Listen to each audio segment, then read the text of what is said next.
తాత చనిపోయాడు అని చెప్పేసి అమ్మమ్మని పెళ్లి చేసుకున్న మనవడు. అసలు సమాజం ఎటు పోతుంది సార్ రోజు రోజుకి? అసలు ఏం అర్థం కావట్లేదు. దాని గురించి ఏం చెప్తారు? ఎంత దారుణం ఇది. అసలు ఏంటంటేనే చాలా బాధ వస్తుంది. చాలా నీచాతి నికృష్టం. అసలు మీకు ఎలా మనసులు ఒప్పుతాయి అమ్మమ్మ? ఆ? నీ కూతురు కొడుకు నువ్వు పెళ్లి చేసుకున్నావంటే ఈడమ్మ బతుకు పాడుగాను ఎక్కడ పోతున్నాయి ఈ లోకాలు. ఆ రోజు ఇంతకు ముందు కొన్నాళ్ల క్రితమేమో అక్కని తమ్ముడిని అక్క, ఏందిరా అసలు ఈ నీత్యం? జంతువుల కల్లా దుర్మార్గంగా తయారవుతున్నాయి. కొన్ని హద్దులు ఉంటాయమ్మా. ఈ వరుసలు ఎందుకున్నాయి? ఇప్పుడు పరాయి దేశంలో కూడా ఈ మధ్యన మన దేశాన్ని చూసి నేర్చుకుంటున్నారు అందరూ. అట్లాంటిది పోయి ఇంక మళ్ళీ మన దేశంలో కూడా ఇట్లా మీరు మొదలు పెడతాం, ఇది కరెక్ట్ కాదు. చక్కగా ఒక చంటి పిల్లల్లాగా ఆ పిల్లోడికి తోడుండాలి. అరే, నిన్ను ఎత్తుకుని పెంచిన అమ్మమ్మని నువ్వు ఎలా చేసుకుంటావురా? నువ్వు ముద్దులాంటి మనవని నువ్వెలా చేసుకుంటావమ్మా? బుద్ధి జ్ఞానం ఉందా? మన సంస్కృతి సాంప్రదాయాలు ఎక్కడికి పోతున్నాయి? ఫారినర్స్ మనం చూసి నేర్చుకుంటే ఈడమ్మ బతుకు పాడుగాను. అసలు ఎవరో చెప్తుంటేనే నాకు చాలా బాధ అవుతుంది. ఇది మీరు విరమించుకొని మీరు కట్ చేసుకోండి. మీ మధ్యన మీరు ఎట్లాంటి వ్యవహారాలు నడిచినాయో ఏమో కానీ ఇవన్నీ బంద్ చేసుకుంటే మంచిది.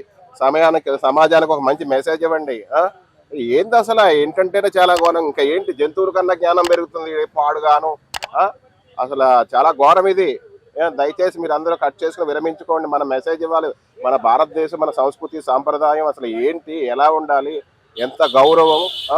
ఇప్పుడు ఏంటంటే ఒక బొట్టు పెట్టుకోవాలన్నా, ఒక గాజులు వేసుకోవాలన్నా, బొట్టు పెట్టుకోవాలంటే మగుడని, గాజులు వేసుకోవాలంటే మగుడని, భార్య భర్తకి ఏదో ఒక 5 ఏళ్ళు, ఇంకా మంచిదో 10 ఏళ్ళు. నువ్వు అమ్మమ్మ అంటే నీకు వాడికి 40-50 ఏళ్ళు తేడా ఉంటాయి. అట్లాంటి వాడు నువ్వు ఎట్లా చేసుకుంటావు? అరే, నీకన్నా బుద్ధి లేదురా? నీకు ఎన్నేళ్ళు ఉన్నాయిరా ఎదవా?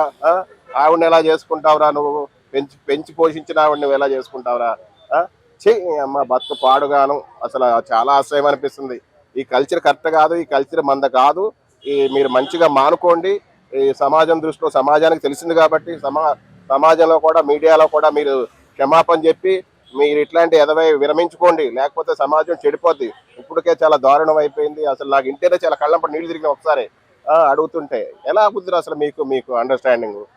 పోనీ ఈ మధ్యన ఏంటంటే చాలా దుర్మార్గాలు తయారైపోయినాయి. మొగుడిని చంపేస్తారు ఎవరినో పెట్టుకుని. ఆడు వయసు అయిపోయిందని మొగుడిని చంపేసే ముండలు ఎక్కువైపోయారు. అమ్మ మీకు కూడా చెప్తున్నా, ఈ పాలసీ లెక్కన మానండి. నీ అమ్మ 3 ముళ్ళు వేసి సంసారం చేసి జీవితం సాగించుకుందామంటే మీరేమో 3 తీసి చంపేస్తారు. అరే, కొంతమంది మగవాళ్ళకు కూడా చెప్తున్నా, మీరు కూడా ఎవడో అమ్మాయిలు మరిగి ఈ అమ్మ పెళ్ళాల దావ దింగుతున్నారు. ఇవన్నీ కరెక్ట్ కాదు. ఈ సంస్కృతి మంద కాదు. ఒక భార్యాభర్తలు పెళ్లి చేసుకున్నారంటే జీవితాంతరం 100 ఏళ్ళు అంటారు. 100 ఏళ్ళు సంసారం చేయాలి. 3 ముళ్ళ బంధం 100 ఏళ్ల గ్రంథంరా. ఇయ్యమ్మ అది పవిత్రంగా ఉండాలి. ఆ పవిత్రతను చంపేస్తున్నారు. దయచేసి అద్దులు పద్దులు ఉంటాయి, అవన్నీ చూసుకుని బతకటం నేర్చుకోండి.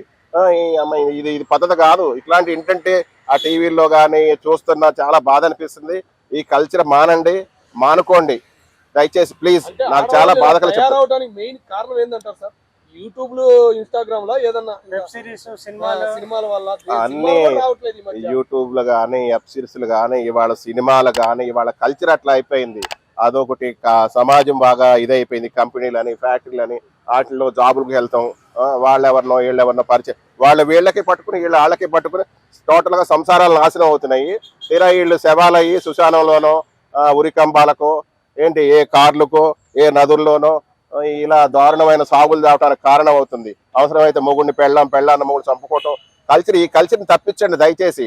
ఫోన్ ఉంది, సోషల్ మీడియా ఉందంటే మంచి నేర్చుకోవడం కోసం, చెడు నేర్చుకోవడం కాదు. ప్లీజ్, ఫోన్లో చూసుకోవడం, మీరు టీవీల్లో చూసైనా ఏదైనా మంచి నేర్చుకోండి, చెడు నేర్చుకోండి. ఇలా చంపుకుంటాలు వాయా వరుస లేకుండా మనవడికి, మా అమ్మకి, అమ్మమ్మకి, ఈ మనవరాళ్ళకి ఇట్లాంటి కల్చర్ మంద కాదు.